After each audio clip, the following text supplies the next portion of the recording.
परम पिता परमेश्वर जी की जय हो बंदी छोड़ की, लौट कौनी और की। सत्साई भैया जी दास जी परमात्मा जी की संध्या आरती कर रही थी, तो परमात्मा जी ने दिखाया बहुत बड़ा चबूतरा है, उस पे परमात्मा जी का आसन लगाया है, सोफा है बड़ा सा, मतलब कुर्सी पड़ी, उसमें परमात्मा विराजमान है। और आप चरणों में आप जी और प्रवीण भैया जी दोनों लोग बैठो, एक एक चरणों को पकड़े हो, तो परमात्मा आपको आशीर्वाद दे रहे हैं। आप दोनों भाइयों के सर पे परमात्मा अपना हाथ रखे हैं और वो खुश हो रहे हैं, कह रहे बेटा हम तुम्हारी सेवा से अति प्रसन्न हैं, आप निस्वार्थ भाव से सेवा कर रहे हो परमात्मा की। परमात्मा कह रहे आपको आपके रंग है ना गुरु जी का चढ़ने लगा है, गुरु को भी कीजिए दंडवत कोटि कोटि प्रणाम, कीट न जाने भृंग को गुरु करे हैं आप समान। तो हमारे जैसे बनते जा रहे होते जा रहे हो, जैसे तुम्हारा गुरु निस्वार्थ भाव से भगत मानव समाज की सेवा कर रहा है, उसका कल्याण कर रहा है, उसके लिए परमात्मा कहाँ पे है आपको पता है? परमात्मा किस जगह पे बैठा है, जिस जगह पे लोग बहुत उसको गलत समझते हैं। इसी तरह से तुम भी परमात्मा जी के निश्चित कदम पर चल रही हो, इसलिए तो फिर परमात्मा जी बता रहे कि समय अनुसार इंसान को बदल जाना चाहिए। जैसे कि पहले जमाने में मतलब न्यार काटने वाली फरसा हुआ करता था, गड़ासे से कुटी काटा करते थे, फिर उसके बाद दो फरसे वाली आई, मशीन में लगा के काट लो, फिर उसके बाद लाइट वाली आई, खट कर काट लो।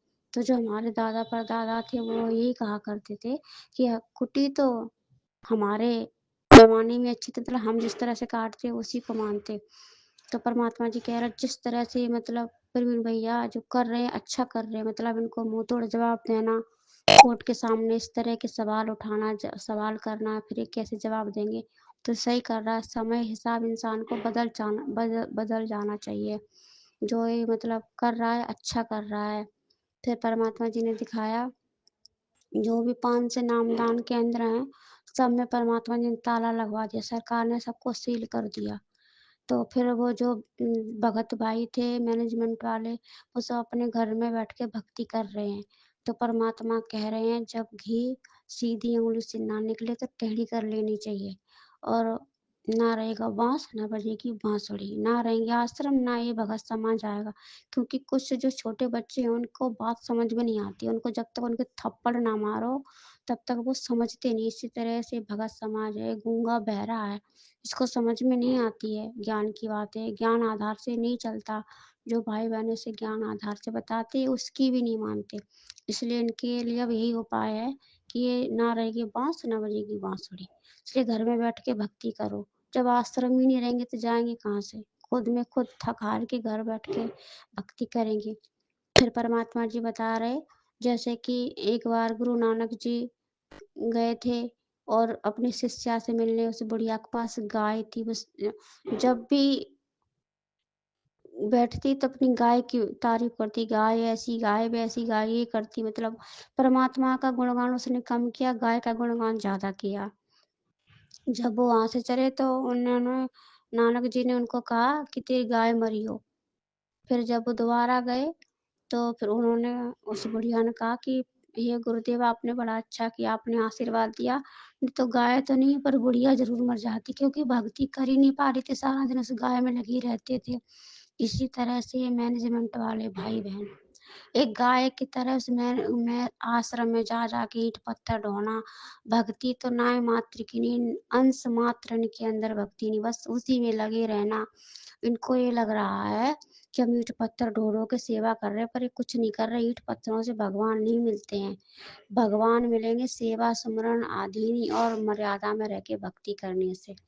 तो इसी तरह जब उसकी गाय मर गई और फिर गुरु जी नानक जी गए तो वो बड़ी खुश हुई, उसने परमात्मा की चर्चा की, उसने गाय की जिक्र भी नहीं किया।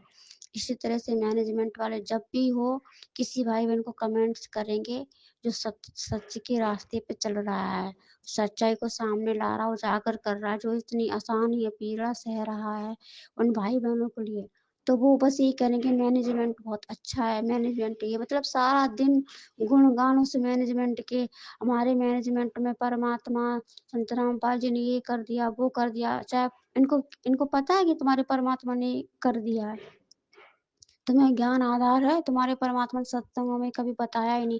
तुम्हारे परमात्मा का ज्ञान आधार है सत्संग, जो परमात्मा ने सत्संग में आदेश दिए वही ज्ञान आधार है, और वही परमात्मा ने कहा, ना कि घर बनाना, किसान को सेवा करनी, पैप देनी, ये सब मनमानी आचरण, ये तुम्हारे गुरुदेव ने बिल्कुल नहीं कहा।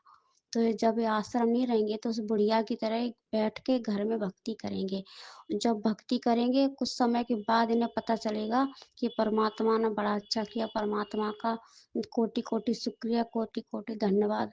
अगर आश्रम रहते तो हमारी भक्ति नहीं बन पाती और हम नरक में जाते, और आश्रम नहीं रहे तो हम घर में बैठ के भक्ति कर रहे, फिर उनका मन लगेगा और घर में बैठ के भक्ति करेंगे।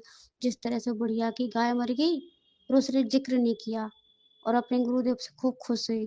इसलिए अभी इनको भाई जो सच्चाई सामने डाला इनको बुरे लग रहे हैं। जब ये भक्ति करने लगेंगे, जब इनको इनकी अंतरात्मा की आंखें खुलेंगी और पहचानेंगे, तब इन्हें पता चलेगा कि हमारे भाई सत्सेवक भाई बहनों फिर उन भाई क्या कर रहे हैं। ये बुढ़िया उस गाय का काम करे, गाय मरी हो मतलब गाय नहीं रहेगी, ना मैनेजमेंट रहेगा, ना आश्रम रहेगा, तो तुम्हारी भक्ति बनेगी। जैसे आश्रम के चक्कर में भक्ति नहीं बनेगी, नरक का टिकट कटेगा। तो परमात्मा जी इसी तरह से दिखाया। फिर परमात्मा जी ने आपको सीने से लगाया दोनों भाइयों को गले से, और आपको एक एक मेडल पहनाया, उसमें लिखा है सतलोक के वासी। तो आप लोग खूब खुश हो रहे, परमात्मा भी खुश है। और भी संगत बैठी तो परमात्मा उनसे कह रहे बेटा तुम भी इसी तरह निस्वार्थ भाव से भक्ति करो, और तुम भी अपना टिकट कटाओ सतलोक के लिए, जैसे सतसेवकों ने कटाया। बस परमात्मा जी ने इतना ही दिखाया। परमात्मा जी का स्वरूप है, जो मतलब है अभी मुकुट धारण किए हैं, धोती धोती और कुर्ता, यही वाला स्वरूप है परमात्मा का। परम पिता परमेश्वर जी की जय हो।